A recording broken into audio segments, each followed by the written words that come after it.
Hi, Jim, owner of K2 Concepts here. We had a couple questions. Actually, we had a lot of questions on tanks, what to buy, what to invest in. There is no right answer. It's only right for you. There is a lot of choices, and this is not bashing one person or one builder or several builders. I really don't care where you buy your tank. I'm not going to tell you where I bought my tank. It doesn't matter if it's here, Taiwan, China, Australia. It really doesn't matter. In your backyard, whatever's right for you. What I'm going to tell you now, or what I'll show you my tank. I'll show you what to look out for. Not so much look out for, but what to look for in a tank. Just because the price is less doesn't necessarily mean it's the same thing. Okay, maybe they'll all get you from point A to point B. Some will get you there better than others, but the point is that your tank is a tool. Some tools are better than others. If you're going to pay less, chances are you're going to give something up. Okay, first and foremost, all right, how big is your tank? We get that question a lot. How big should I buy a tank? If you watch some of my videos, you'll see that 90% of our time is spent in this side of the tank, the first 24 inches. Okay, smaller the tank is, the faster it's going to warm up, the faster you can get to work. But on the other hand, if somebody walks in and they have a larger part, you may not be able to do it. So you may be turning away work. Okay, that's just going to depend on your target audience, your customer base. My opinion's always been, I'd rather have it, not need it, than need it, not have it.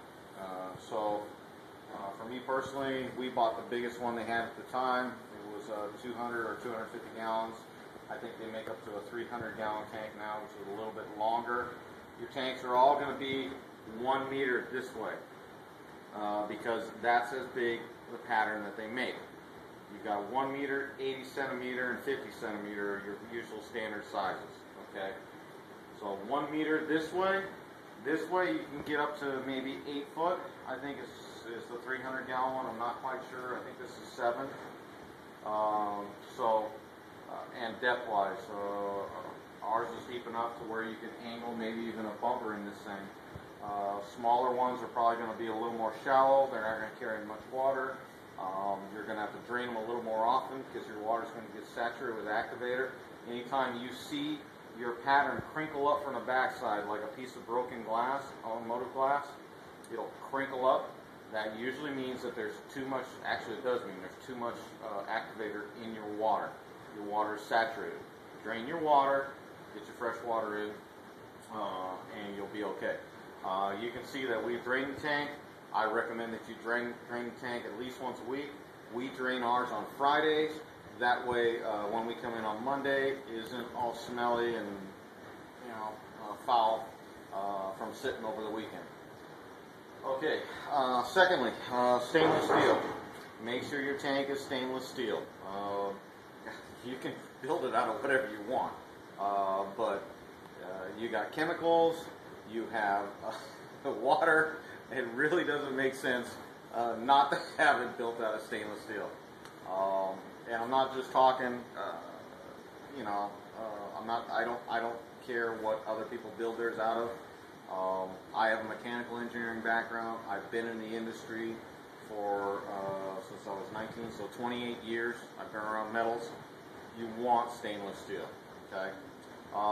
Look at the construction.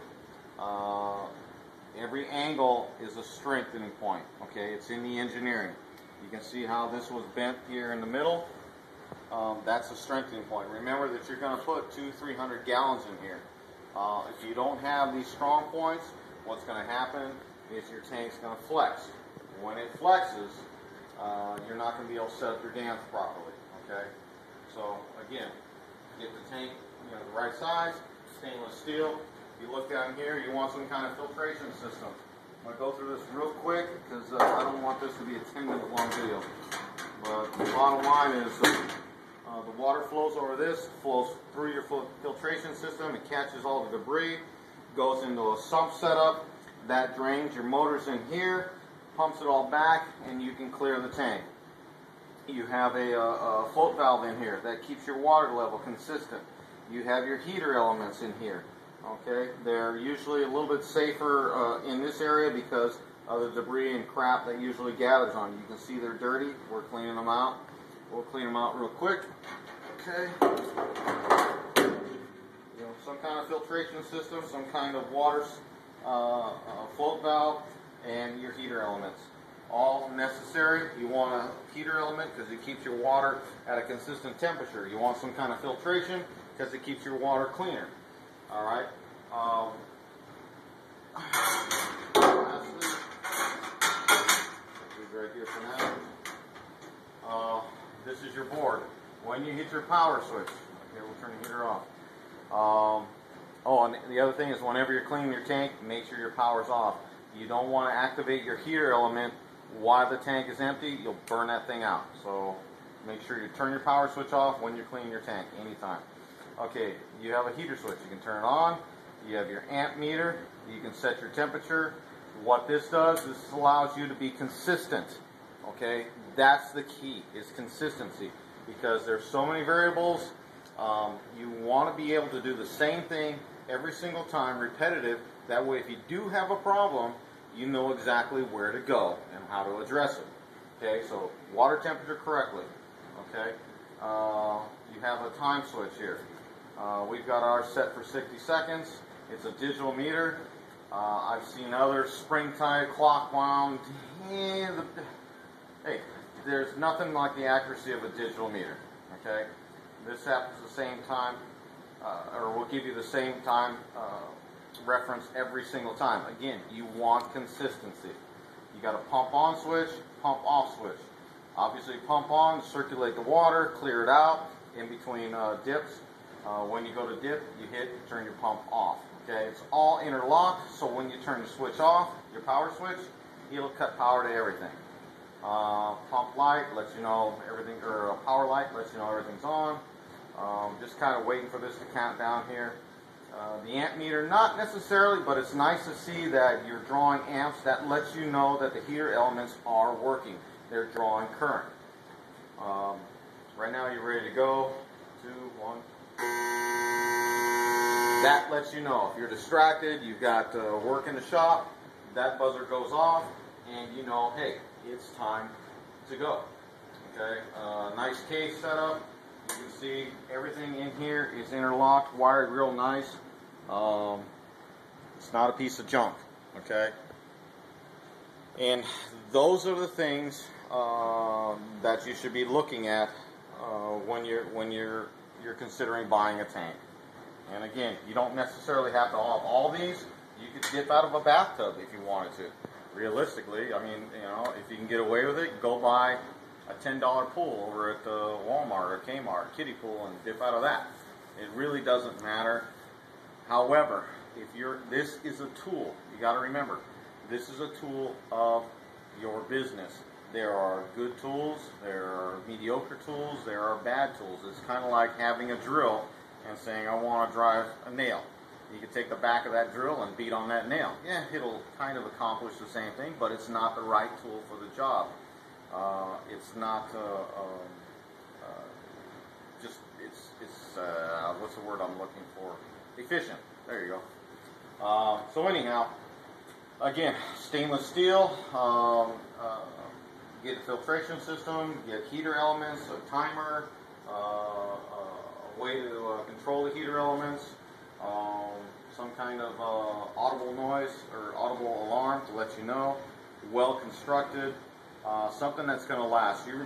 This is probably the biggest investment that you're going to make regarding your business, okay? So do it right, do it once. Not a lot of us have that kind of money to throw around and buy 2 or 3 different tanks. And if you ever are going to grow and get to be a legitimate business where you're going to have to address the issues of production, customization, you want something that's going to lend itself to your business, not take away from your business. Okay. So anyhow, those are the real quick, just overall view of what I consider things for you to look out for a tank. And I've been asked this question so many times, and I've typed myself to death. I think it's easier for this video to go up. And again, this is not bashing anyone, any builder. If you're a builder and you don't build your tank this way, hey, you know what? It's not bashing you, and I'm not downplaying anything. I'm just telling you what I, as a consumer, will be looking for when I bought a tank, and what you guys that are going into the business should be looking for. Again, you can get away with a lesser tank. That doesn't mean anything. It just means there's a trade-off. So anyhow, if you guys have any comments, any questions, again, you can email me. We have a new email address. It is k2concepts.net@gmail.com. We also answer a lot of our questions on an open forum at liquidconceptsus.com. There's a forum there, a lot of good information, a very nice community, and you know, if you guys are looking to get into the business or have any other questions, please leave your comments or email us or join the forum. You know, contribute, tell us what you think. And that's it. Thanks. Talk to you later.